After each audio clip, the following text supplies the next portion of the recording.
Welcome to TPM Vid's Disney Beat, where we talk about all things Disney.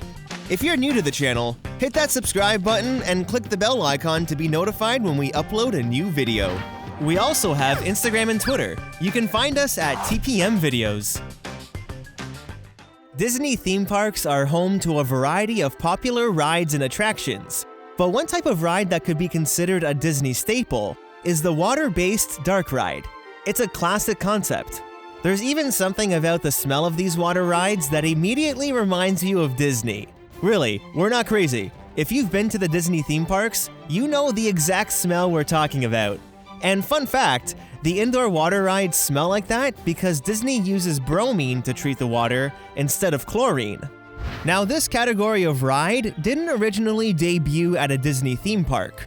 It was at the 1964 New York World's Fair that Walt Disney and his team debuted the classic water-based dark ride, It's a Small World. A timeless score, animatronics, a boat, and dimmed lighting all provided the perfect combination for a successful attraction. Then other attractions followed suit. After It's a Small World opened at Disneyland in 1966, it was followed by Pirates of the Caribbean in 1967, where both these dark rides became Disney staples. With Walt Disney World's Magic Kingdom opening in 1971, It's a Small World was an opening day attraction, but believe it or not, Pirates of the Caribbean wasn't, for sort of an odd reason. We'll talk more about that later in the video. But since 1971, many other water-based dark rides have been added to the Walt Disney World theme parks. Magic Kingdom, Epcot, and Animal Kingdom are all home to some of these great rides. So today we're going to be discussing some Disney history while ranking and counting down the top 7 best water-based dark rides at Walt Disney World. Number 7. Living with the Land. We're starting our list off at the Land Pavilion in Epcot. Living with the Land, formerly called Listen to the Land, opened with the park on October 1st, 1982.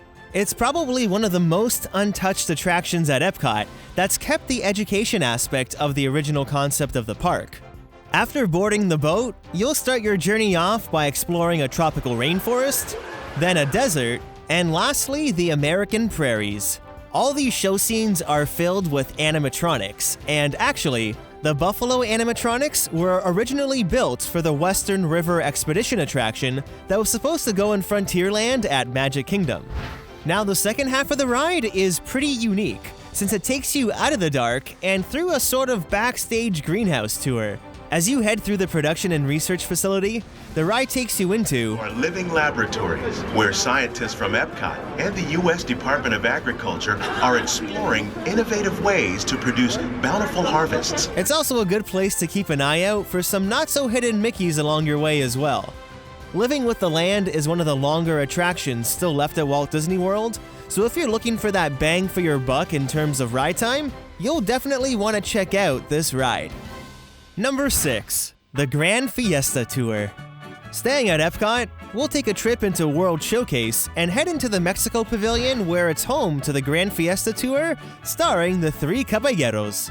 This version of the ride opened on April 6, 2007 and replaced the original attraction, El Rio del Tiempo. After boarding your boat, you'll glide past the marketplace and into the main show building, where the entire ride lasts just over 7 minutes. The ride uses a mixture of physical sets and screens that are primarily used to show Jose and Panchito looking for their band member Donald. In addition to the screens, there's a fun little scene that's similar to It's a Small World with dancing animatronic dolls. But the finale is probably the ride's best scene. It's vibrant, fun, there's fireworks, physical sets, traditional animatronics, and music. It's the perfect balance for a dark ride show scene.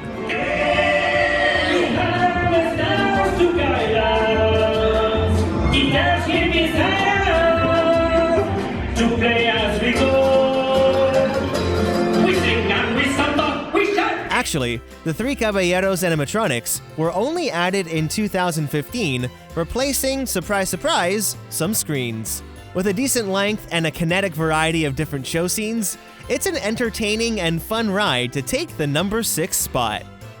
Number 5. Navi River Journey.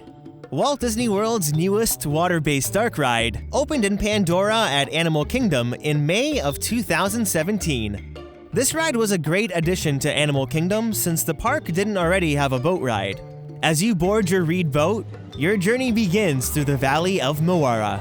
Now, Disney used some pretty impressive screen technology mixed with physical sets, creating a seamless canvas of the bioluminescent forest. The scenery is beautiful, and there's some really cool details to take a look at. But in terms of ride time, it falls kinda short, coming in at just 5 minutes. The ride was actually supposed to be longer, but when Disney was building Pandora, they were severely over budget. So Disney scaled back the ride's length, and it was also originally meant to include a drop as well. Now, Na'vi River Journey is home to Disney's most advanced audio animatronic created to date, the Na'vi Shaman of Songs.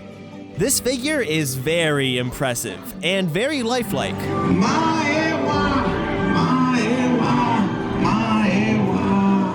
It's one of the main reasons why you should experience this attraction.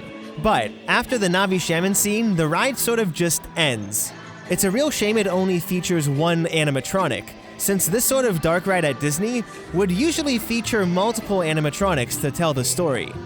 Although Na'vi River Journey uses newer technology, it falls short in a few areas when you compare it to the rest of the rides in its category. So if you don't go in expecting to experience something like Pirates of the Caribbean, you'll probably really enjoy it. Number 4. Frozen Ever After. Moving back into World Showcase at Epcot, we'll head into the Norway Pavilion. Frozen Ever After opened in June of 2016 and replaced the original water-based dark ride, Maelstrom. Now, there's a lot of people who don't like this ride just for the fact that it replaced Maelstrom, it's frozen, and it really doesn't belong in Epcot. But when you just consider Frozen Ever After without all that in mind, the ride's immersive, it features some of the most advanced audio animatronics, and includes a bit of a thrill to top it all off. When you board your Viking ship, you're actually boarding the original Maelstrom boats as you head through your journey where you're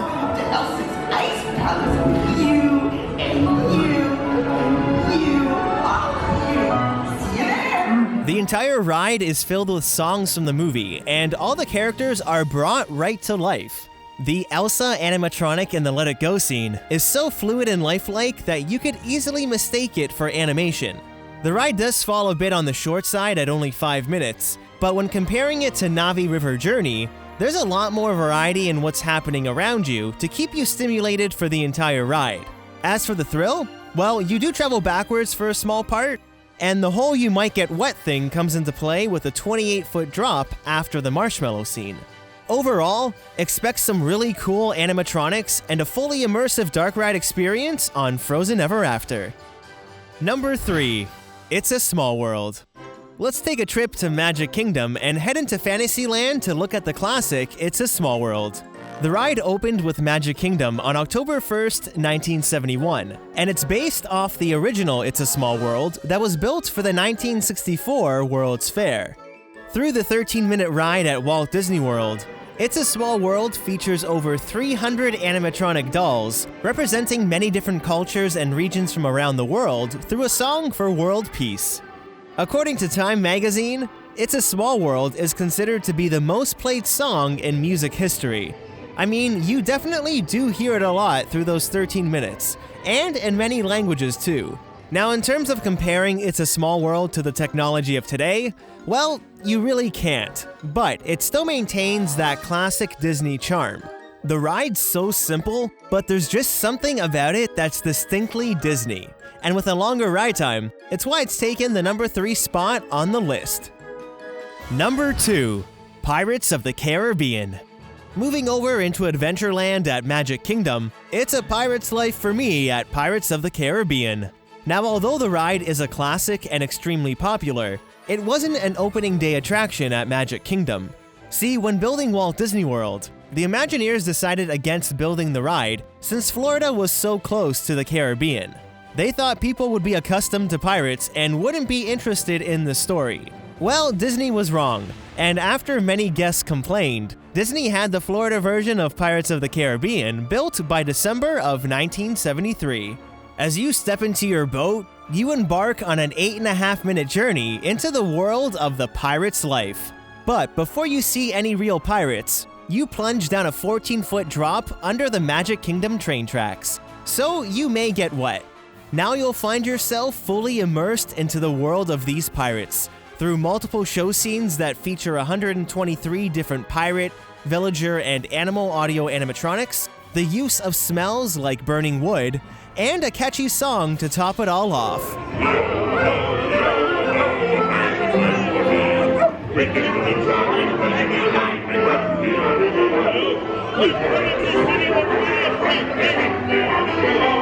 The fact that there's so many life-sized animatronics on this ride, and with highly detailed large physical sets, it really creates an immersive environment for the entire journey.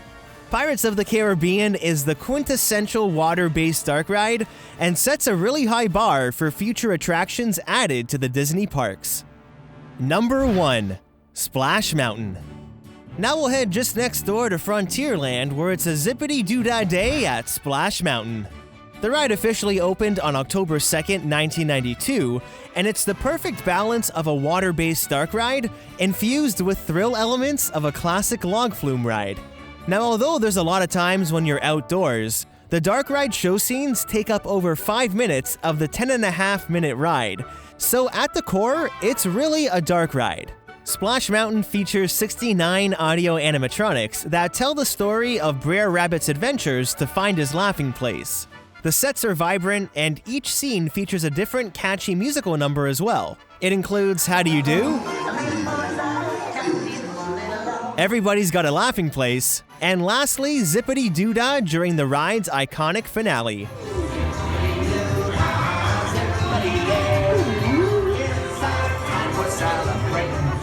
Splash Mountain also provides you with a sizable thrill on the big drop, as well as a few other smaller drops along the way, so be prepared to possibly get wet.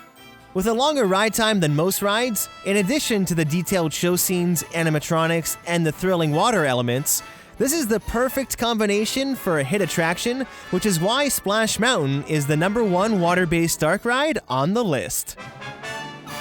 So there you have it. Those are all of Walt Disney World's water-based dark rides. Now, which ride on the list is your favorite? And if you were to make your own list with these 7 rides, how would you rank them?